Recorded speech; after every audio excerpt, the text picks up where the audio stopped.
السلام علیکم ناظرین، کراچی میں نوجوان تاجر میر رضا کے قتل کیس میں اب تک ملزمان کی گرفتاری نہ ہونے پر اہل خانہ، وکلاء اور سول سوسائٹی کی جانب سے احتجاج کیا گیا۔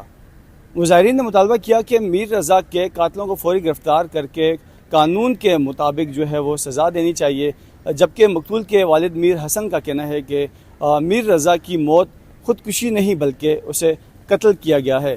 ان کے مطابق قتل کی FIR درج ہو چکی ہے، لیکن اب تک قاتلوں کو گرفتار نہیں کیا گیا۔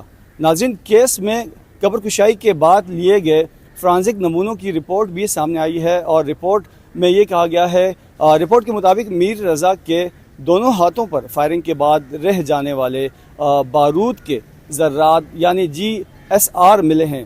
سینے اور کمر سے بھی ایسے شواہد حاصل ہوئے ہیں، تاہم مزید فرانزک رپورٹ آنا ابھی باقی ہے۔ ناظرین، میر حسن کا کہنا ہے کہ پوسٹ مارٹم کے بعد لاش کو غسل دیتے وقت جسم پر تشدد اور ہڈیوں کے ٹوٹنے کے نشانات بھی نظر آئے ہیں، اس لیے وہ سرکاری رپورٹ سے مطمئن نہیں ہے۔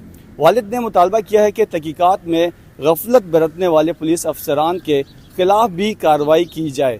ناظرین، دوسری جانب وکلاء اور سول سوسائٹی کا کہنا ہے کہ میر رضا کو انصاف ملنے تک احتجاج جاری رکھا جائے گا۔